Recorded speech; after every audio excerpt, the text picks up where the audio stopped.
Dentro da tua geladeira tem muito frio ou pouco calor? E o que ondulatória tem a ver com frango assado? Tem ímãs no liquidificador? Por que deslizar no gelo é mais fácil que rolar no asfalto? E afinal, que relação tem entre o espelho e o escuro? Complicou? Simplifísica. Em 1895, um novo tipo de raio, denominado X, foi descoberto. Os raios X são uma forma de radiação eletromagnética de alta frequência, capaz de penetrar objetos sólidos, o que rendeu um grande número de aplicações para a nossa sociedade. Tamanho é o impacto dos raios X que, em 2009, foram eleitos a mais importante descoberta moderna pelo público britânico. No programa de hoje, Jonder Moraes, professor do Instituto de Física da URGS, discute a importância dos raios X em diversas áreas da ciência, desde seu uso em diagnósticos médicos até no desenvolvimento de materiais avançados. Confira agora o Simplifísica, uma revisão dos raios X.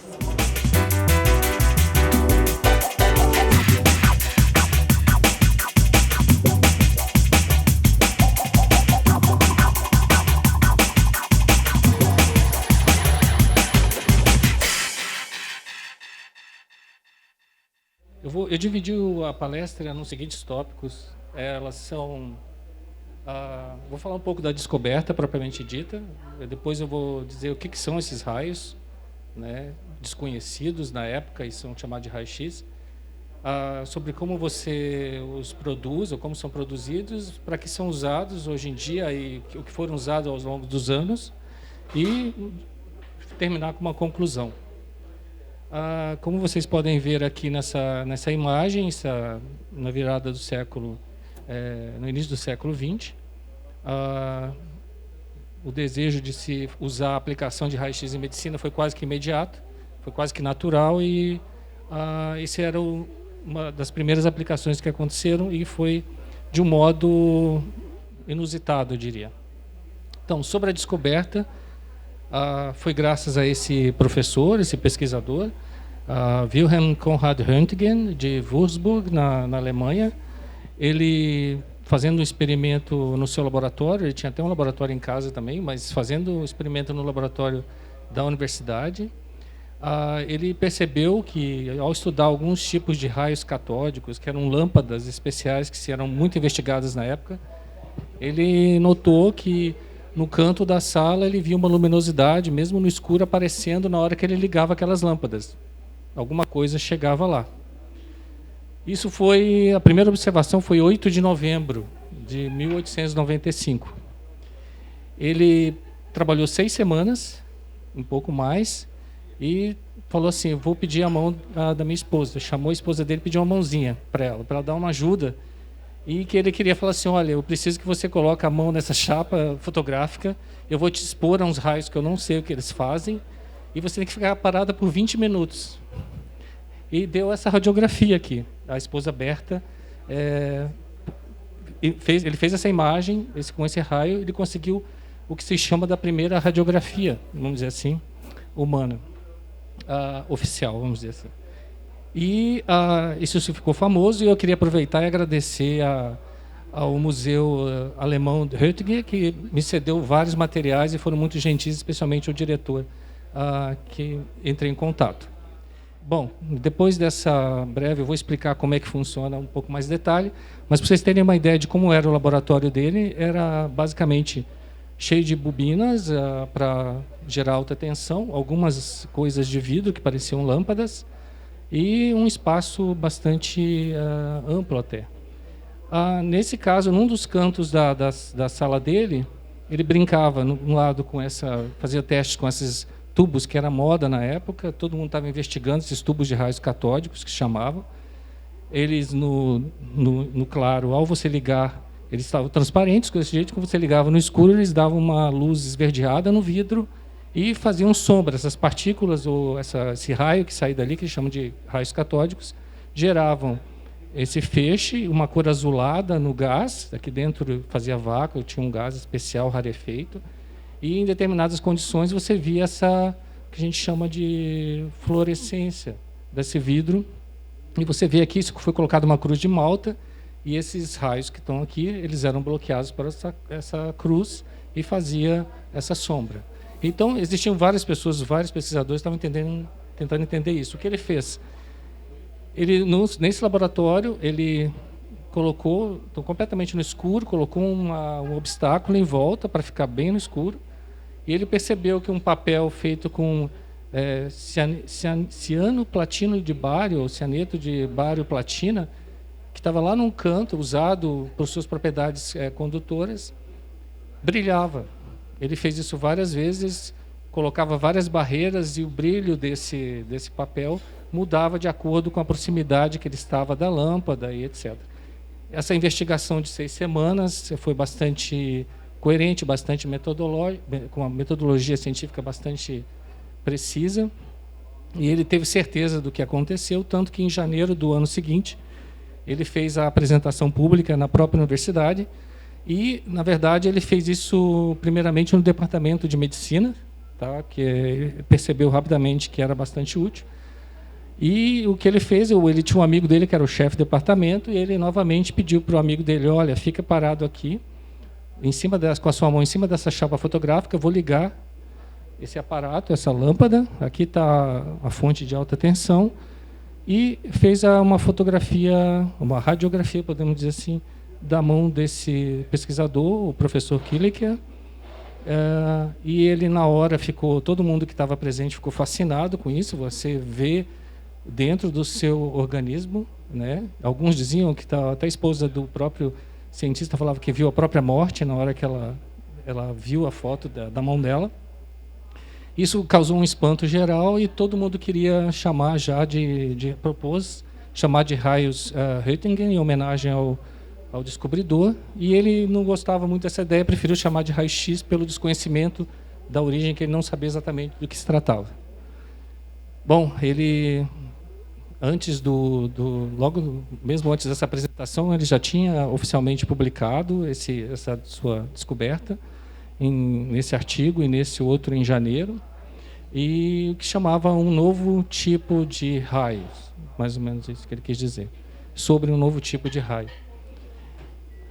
Meio que imediatamente, quase, semanas depois da publicação, mesmo em todas as partes do mundo, principalmente na Europa, mas mesmo nos Estados Unidos, várias pessoas começaram a se interessar por isso. Thomas Edison, que era uma pessoa extremamente esperta e tecnológica, vamos dizer assim, foi um dos primeiros a patentear uma aplicação desse raio-x, fazendo o que chamava de fluoroscópio. Na verdade, lá dentro possui uma tela de um material que brilhava sob a iluminação dos raios-x, e era um material mais brilhante do que o usado pelo Röntgen. Esse aqui era a base de tungstênio, e fez uma série de viagens e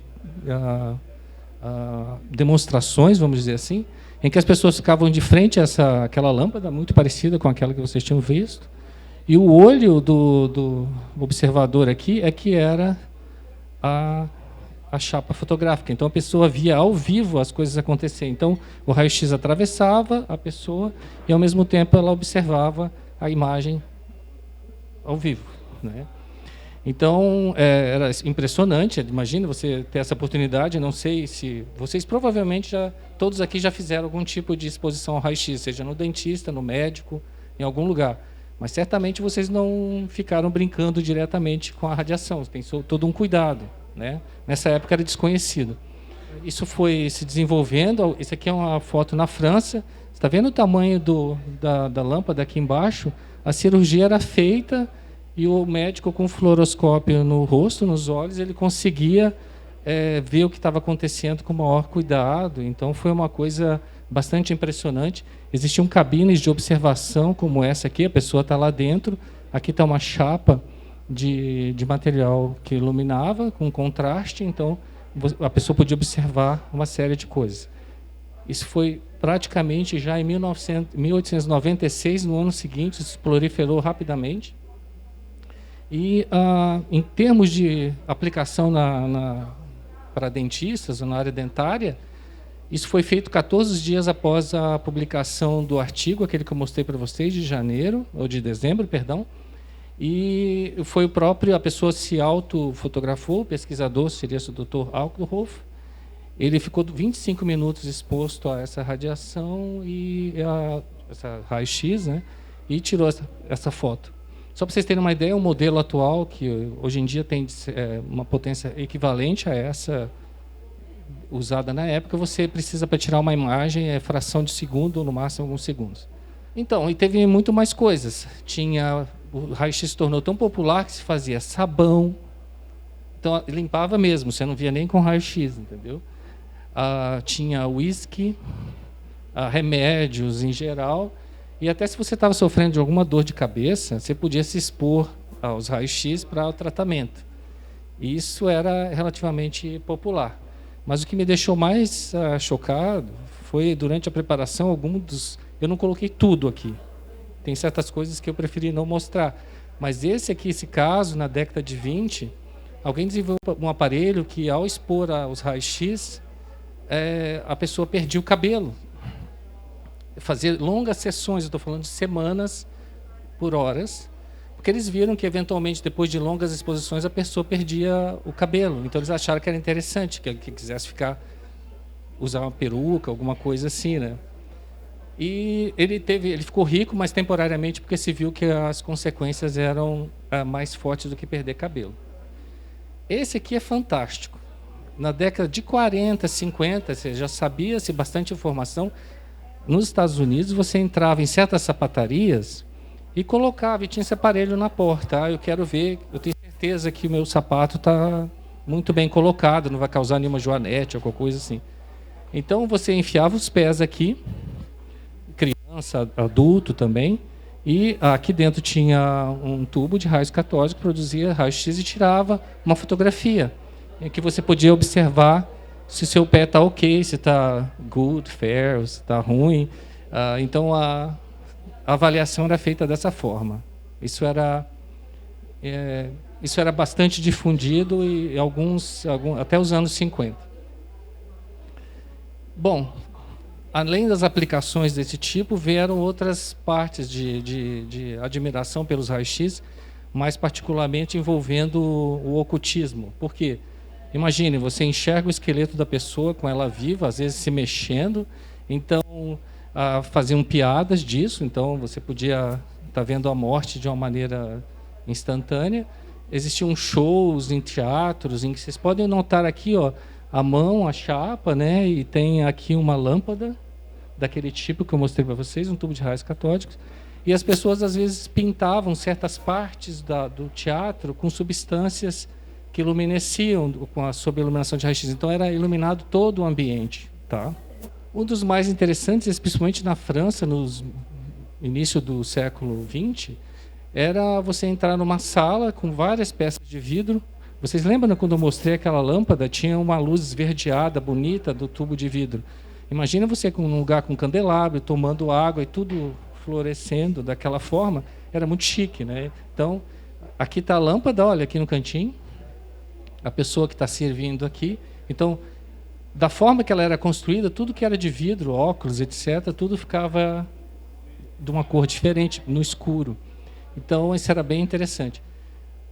A parte do neo-ocultismo, eu não sei por que chamou neo, mas eu acho que porque na época já existia uma certa admiração pelo ocultismo, vamos dizer assim, mas existiam salas especiais, acho que talvez vocês não consigam enxergar direito, mas aqui e aqui possuem lâmpadas daquele tipo que produziam raio-x. E o ambiente era escurecido e esse esqueleto era pintado com materiais à base de tungstênio ou algum outro sal. E no escuro a pessoa via esse espectro, assim, essa coisa meio fantasmagórica, era bastante atraente e muitas pessoas pagavam para ver isso. Oficialmente, a primeira pessoa que se sabe que sofreu danos consequência de longa exposição aos raios-x foi um assistente de Thomas Edison.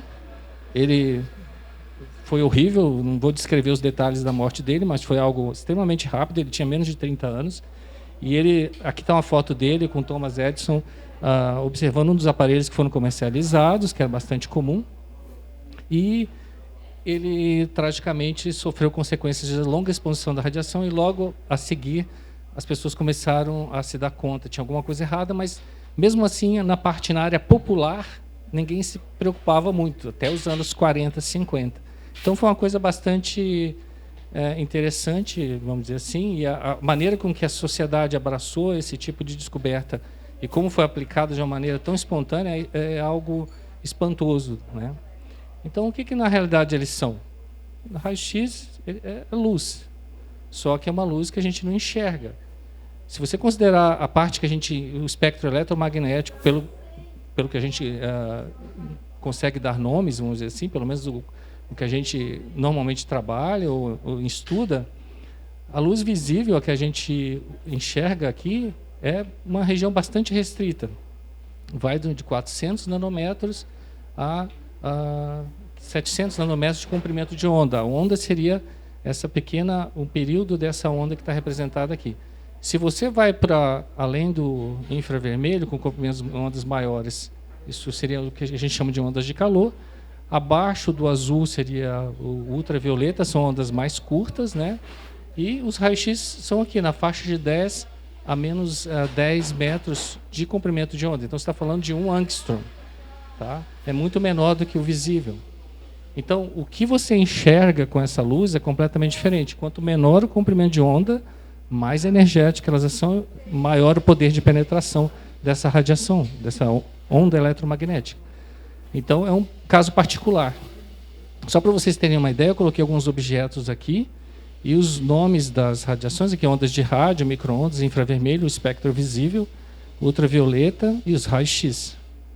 Se você fosse capaz de gerar imagem, tentar enxergar alguma coisa, começando com ondas de rádio, do tamanho de uma pessoa, você teria uma imagem formada que você não distinguiria muito. O comprimento de onda tem que ser mais ou menos do tamanho do que você está, nesse caso, está no tamanho mais ou menos do que você está querendo enxergar. Você não tem detalhes.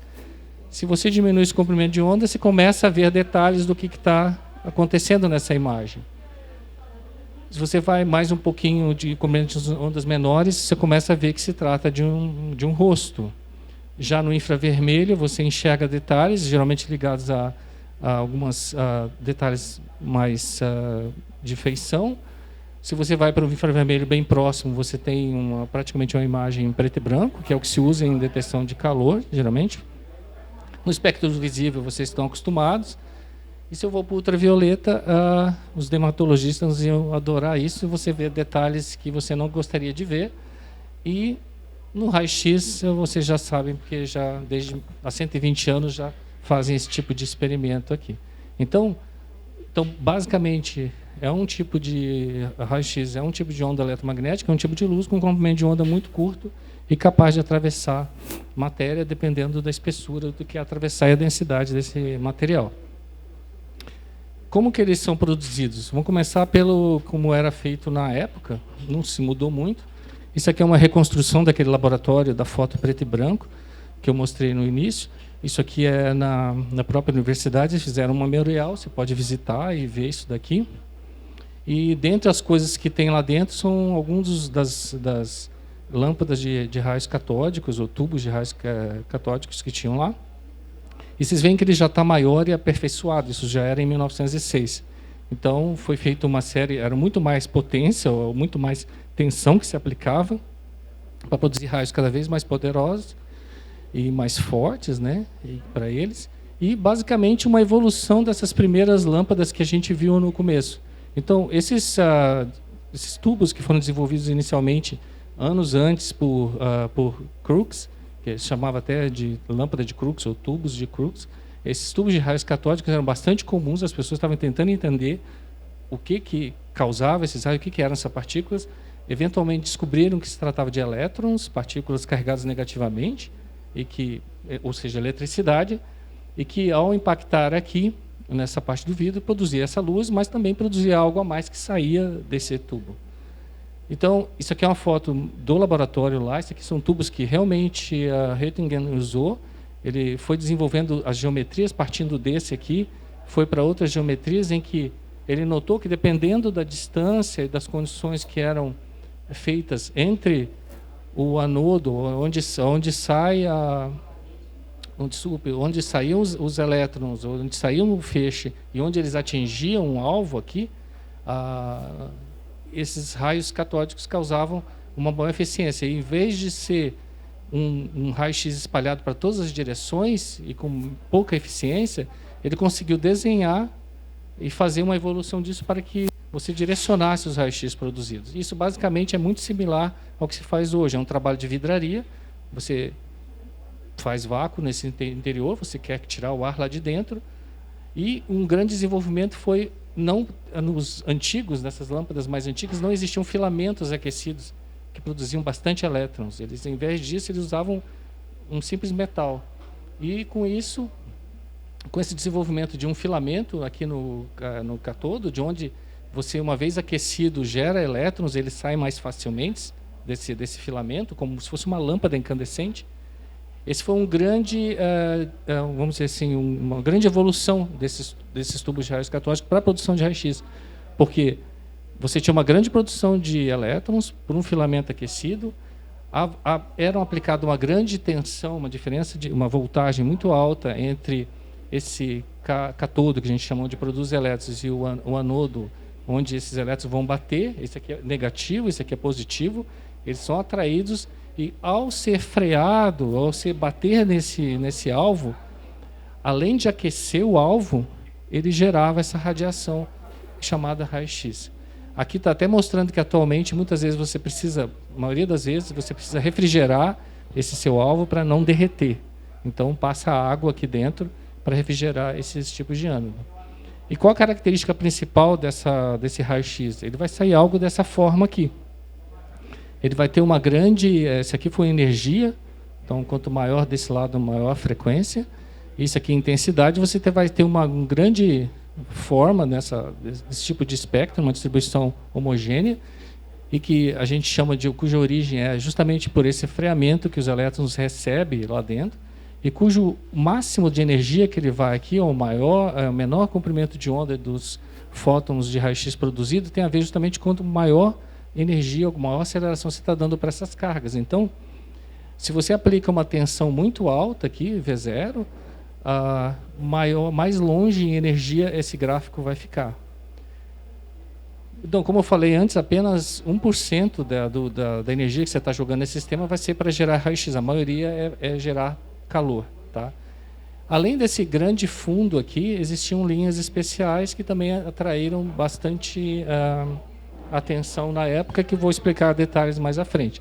Mas, praticamente, o elétron, ao ser freado, ao entrar na matéria, ser completamente parado ou perder uma parte da energia, parte dessa energia que ele perdeu vai ser para gerar essa luz, que eu vou chamar aqui, cuja energia é dada por esse produto H vezes a frequência.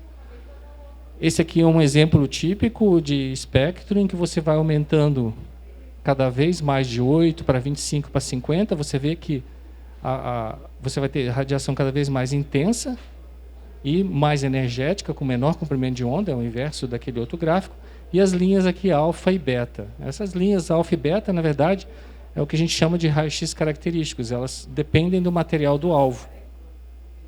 A sua origem está nisso daqui. Ao você bater nesse alvo com elétrons, você vai criar vacâncias, ou chamamos de buracos nesses átomos. Alguns elétrons você vai arrancar força.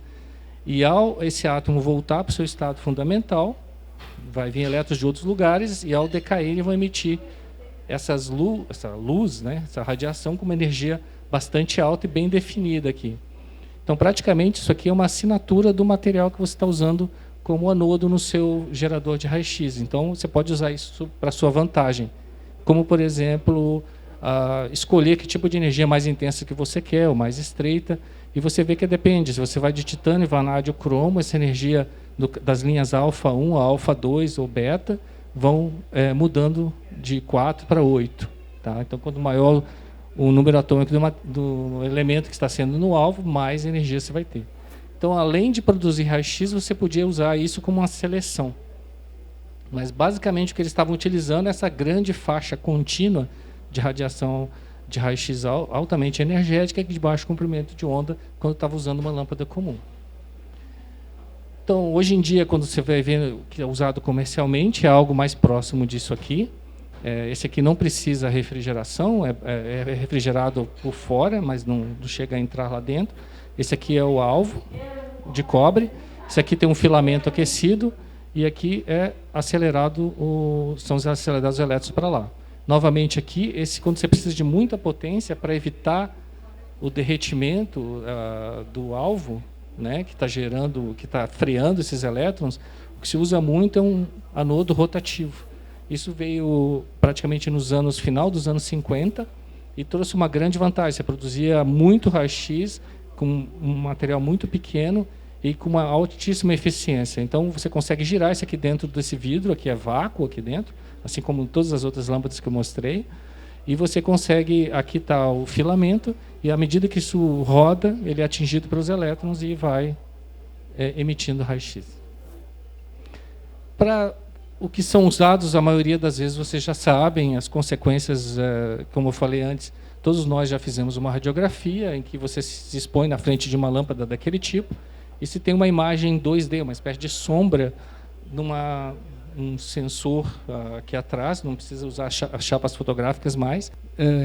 Se ao invés de simplesmente usar uma visão bidimensional da imagem produzida, ao atravessar um objeto, e você fizer isso sequencialmente em todas as direções, você consegue ter uma noção melhor do que você está estudando ali. Então, é como se você olhasse esse microfone de um sentido, você pode imaginar que ele é um cilindro ou uma esfera, dependendo da posição que você está vendo. Então, ao fazer essa múltipla imagem ao redor disso aqui, é o que a gente chama de tomografia de raio-x, e que trouxe bastante, não só uma imagem bidimensional, mas tridimensional dos objetos sendo estudados. Isso é bastante útil.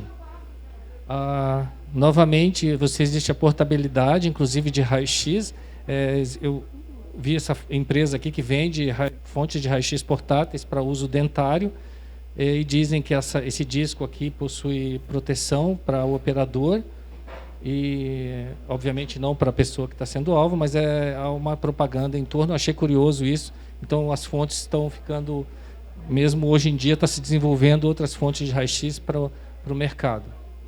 Em aeroportos, todos nós quem vai ao aeroporto sabe, olha, se usa, a bagagem é inspecionada por raio-x. Novamente você tem uma imagem do que está passando ali, inclusive colorida, e eu vou explicar por que em breve. Mas isso causa um certo atraso.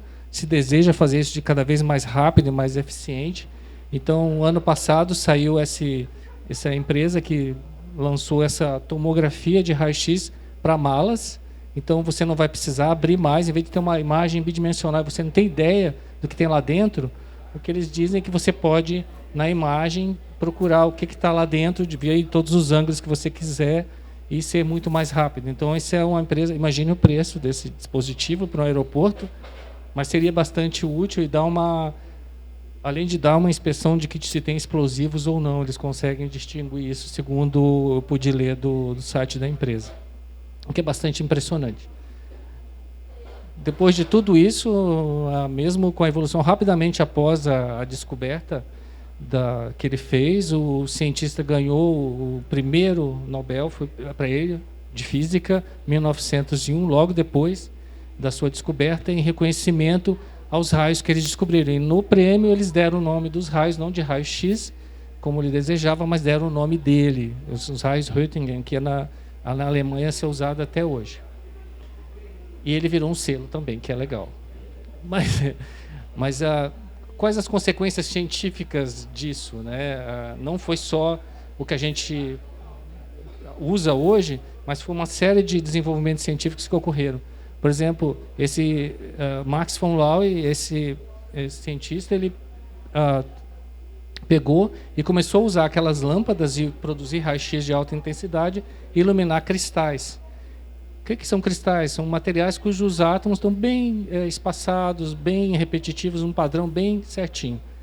Ele viu que a imagem formada no filme fotográfico também tinha uma certa reproduzibilidade. Ele usou um sulfato de cobre e a primeira imagem foi essa. Eu, sinceramente, não veria periodicidade nenhuma nisso, mas ele chegou a enxergar, a interpretar, e foi melhorando as amostras dele e conseguindo a imagem cada vez melhor. Ao observar que o raio-x poderia identificar cristais e usar para o nascimento da cristalografia, ele também, em 1914, ganhou o Nobel, graças a essa rápida descoberta, que foi um efeito bastante grande. E também ganhou um selo. E a motivação da sua pesquisa pela descoberta do que a gente chama hoje de difração de raio-x, que é rotineiramente usado em laboratórios no mundo todo. Uma evolução da difração de raio-x foi, então me explica por que são aqueles pontinhos brilhantes no filme, por que eles se formam em alguns lugares e outros não. Então veio a lei de Bragg. Bragg é o sobrenome das pessoas envolvidas. Esse aqui era uma lâmpada de raio-x, esse aqui é o primeiro, eu adorei a mesa, que eu tenho uma parecida com essa na minha sala.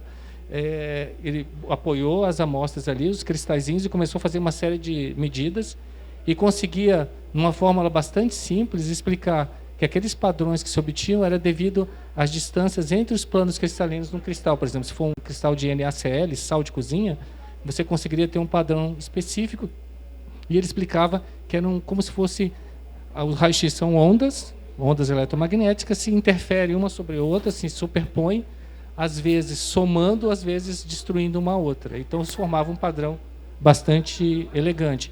Esse é o paper que Bragg, não está soletrado errado, são dois mesmo, fizeram em 1913 com as medidas deles, e graças a isso os dois ganharam o prêmio Nobel, também dividiram pai e filho.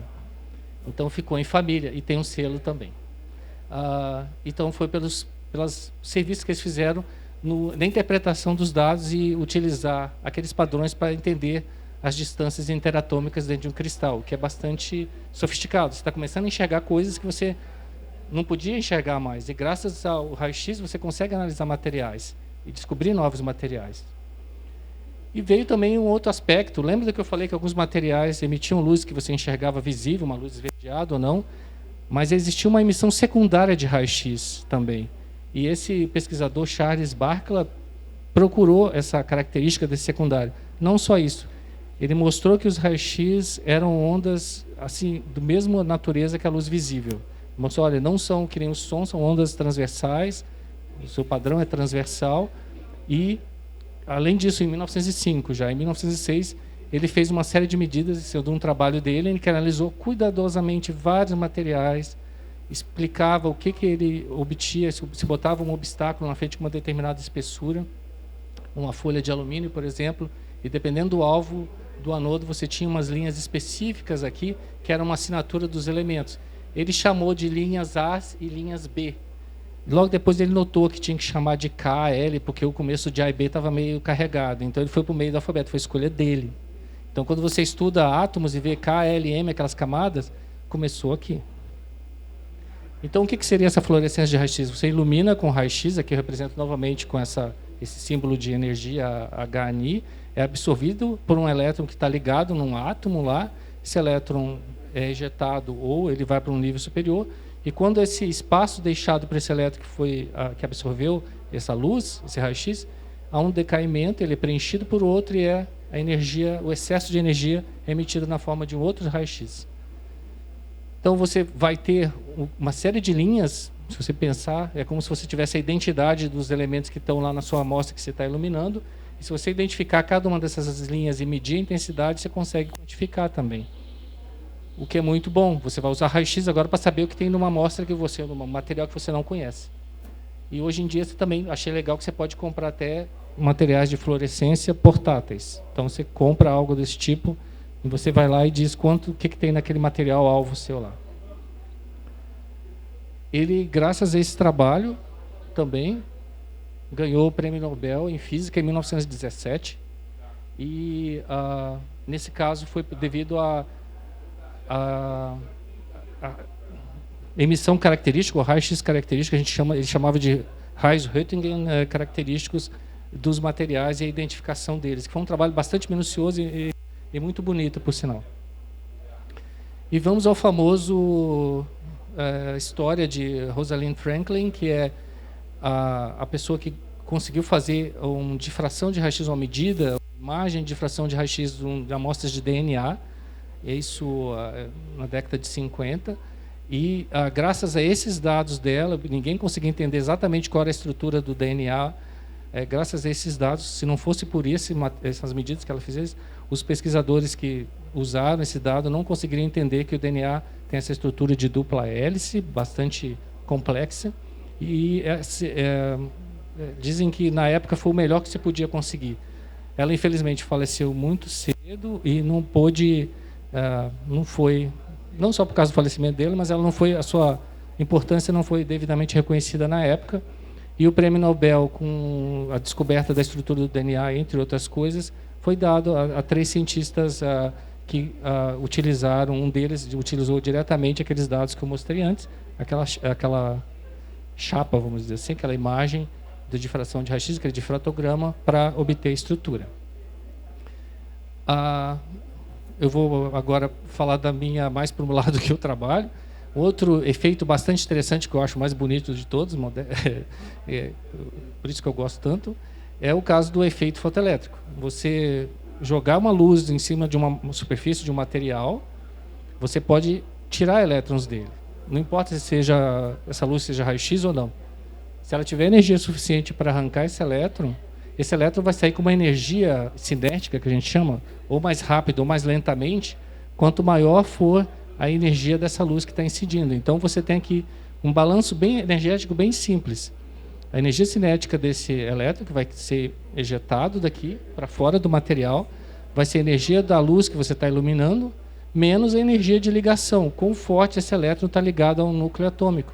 Então, basicamente, quando você, a menos essa constante aqui, que a gente chama de função trabalho, que é, na superfície ele não consegue sair diretamente, ele tem que vencer uma pequena barreira, mas essa simples equação aqui, extremamente elegante e bem formulada, te explicava uma série de fenômenos, inclusive o fato da luz, a luz não ser só onda, mas ter uma característica corpuscular, um pacote, um quanto de energia que é dado por esse produto HNI aqui. Explicava, somente dessa forma conseguia explicar esse fenômeno. Então, quem fez isso? Nada mais nada menos que Einstein, e graças a esse trabalho que ele fez, em 1921 ele recebeu o Nobel. A gente conhece muito ele pelo grande trabalho na relatividade, mas ele recebeu o Prêmio Nobel finalmente, em década de 20, pelo trabalho que ele fez no efeito fotoelétrico. Particularmente depois disso, você usar elétrons que estão sendo emitidos pelos materiais iluminados, você começa a juntar agora as coisas. Eu posso pegar raio-x, iluminar uma amostra, que eu não sei do que tem nela, e estudar os elétrons e descobrir qual a energia deles. Esse analisador aqui me diz qual a energia cinética, tá, desses elétrons que estão sendo emitidos. Então, se eu sei a energia cinética, eu sei a energia que eu estou usando aqui, eu consigo saber de onde eles vieram, qual a energia que eles tinham quando estavam ligados no átomo. E dessa forma você consegue fazer esse experimento aqui, coletando elétrons iluminados por raio-x, e saber aqui o que tem presente nesse material. Por você estar coletando elétron, você está estudando muito a superfície do material, basicamente a superfície. Então aqui eu consigo identificar desde flúor, etc. E vocês veem que os 1s, 4d, aqui essas letras aqui, números, correspondem aos níveis atômicos de onde vieram esses fotoelétrons que foram emitidos. Tudo isso é feito em condições de ultra-alto vácuo para você poder detectar isso. Inclusive, você consegue saber se o metal está oxidado ou não, ou se está metálico ou não metálico. Ao juntar essas duas coisas, pegar raio-x e vácuo e detetores, desenhar um detetor de elétrons e um analisador de elétrons apropriado, Kai Sigman ganhou o Nobel em 1981 pelo desenvolvimento da espectroscopia de elétrons de alta resolução, que foi uma grande contribuição científica e criou praticamente uma nova área e uma ciência de superfícies, vamos dizer assim.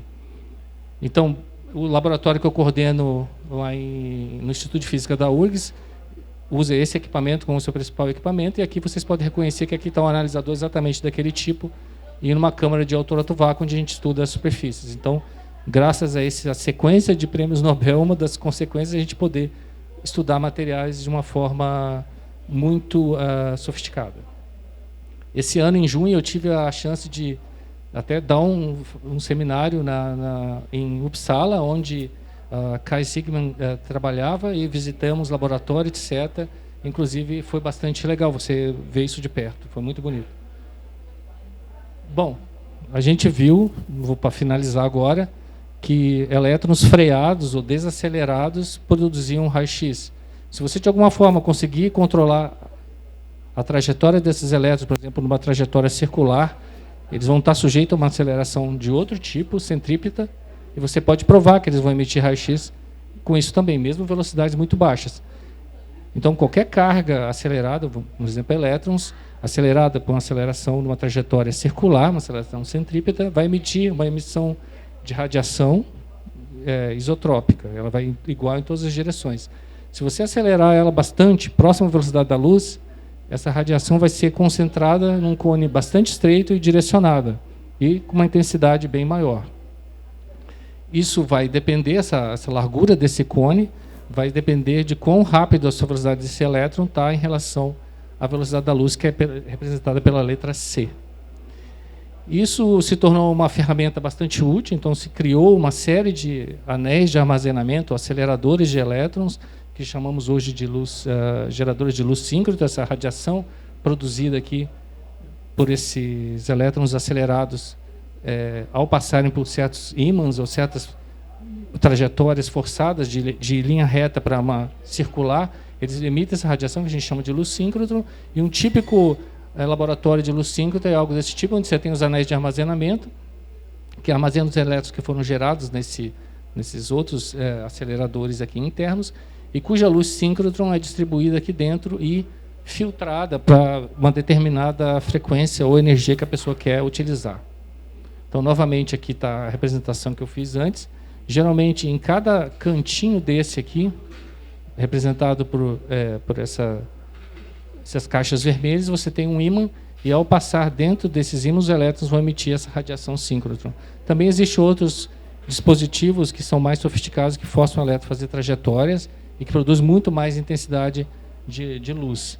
Essa luz é branca, ela produz desde o infravermelho até raios gama, basicamente até micro-ondas, casos, mas depende da energia. Mas, basicamente, na faixa de raio-x, aqui se usa muito hoje em dia para fazer diagnósticos de materiais ou imagens de pequenos objetos ou imagens com características químicas, né? Você pode identificar o material que está lá e seu estado. E isso é tipicamente utilizado hoje em dia. Então, um anel de armazenamento ou uma fonte de luz síncrona vai poder te possibilitar usar raios-x altamente energéticos, assim como luz visível até abaixo do infravermelho. Laboratórios desse tipo, que usam elétrons para gerar luz, e laboratórios que a gente chama de laboratórios de luz síncronos, tem no mundo todo, inclusive no Brasil, em Campinas, São Paulo. Esse laboratório e mais um na Austrália são os únicos do hemisfério sul do planeta, e todos eles com o mesmo objetivo, são laboratórios coletivos que a pessoa vai lá e escolhe qual luz que ele quer utilizar, qual frequência que ele quer utilizar, inclusive raio-x, para poder estudar suas amostras.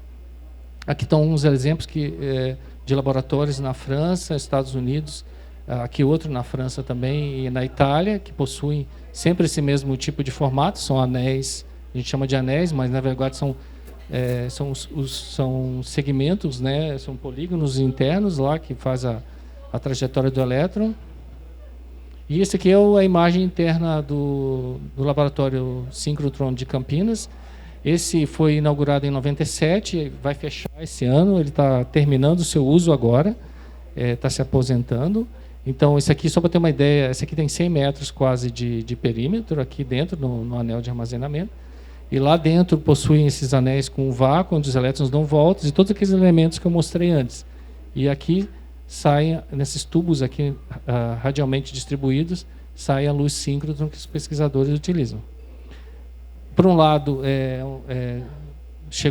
um anel de segunda geração, chegou no final da sua utilidade, mas felizmente ele está sendo substituído por algo que a gente chama de Sirius, um anel de quarta geração, um dos primeiros do mundo. Só para vocês terem uma ideia, está vendo esse quadradinho aqui em cima? Esse é o prédio onde tem aquele anel que eu mostrei. Esse anel aqui, Esse prédio é esse pequeno prédio aqui. Ok? Então, a terraplanagem que começou em 2014 da área onde vai ser o novo anel, se evoluiu ao longo dos anos. Aqui em outubro de ano passado, já tinha toda uma construção feita para se produzir radiação ou luz altamente intensa e monocromatizada, se for o caso, dependendo da utilização. E hoje está assim. Então, está praticamente pronto. Semana que vem eu vou ter a oportunidade de ver lá dentro, vou dar uma palestra aqui dentro, em algum lugar, não sei onde é que fica, provavelmente aqui na entrada, mas já está praticamente pronto. É um orgulho muito grande ter algo tão sofisticado feito no Brasil e de ponta. Ele tem 518 metros de circunferência comparado com o outro, e oficialmente vai ser inaugurado em ano que vem, daqui a um ano mais ou menos. Vai estar aberto para usuários. Então, do lado de dentro está mais ou menos assim. Essas são as fotos desse mês que eu consegui com um diretor científico que durante uma visita forneceu essas imagens. E, finalmente, com base nisso que eu mostrei aqui, eu vou chegar nas conclusões.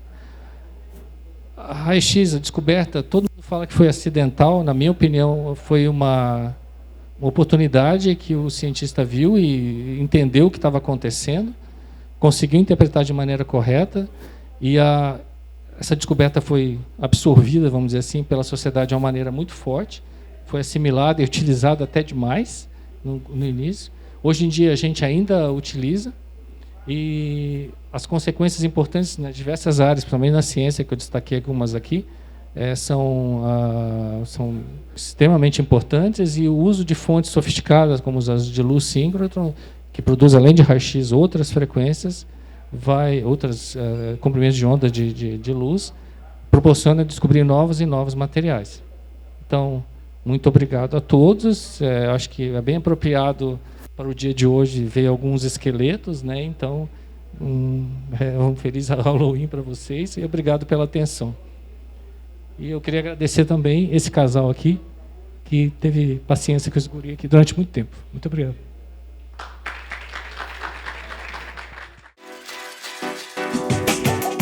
Curtiu esse Simpli Física? Você pode assistir mais no canal da URGS TV no YouTube. É só acessar youtube.com/URGS TV e escolher o que você quiser. Até mais!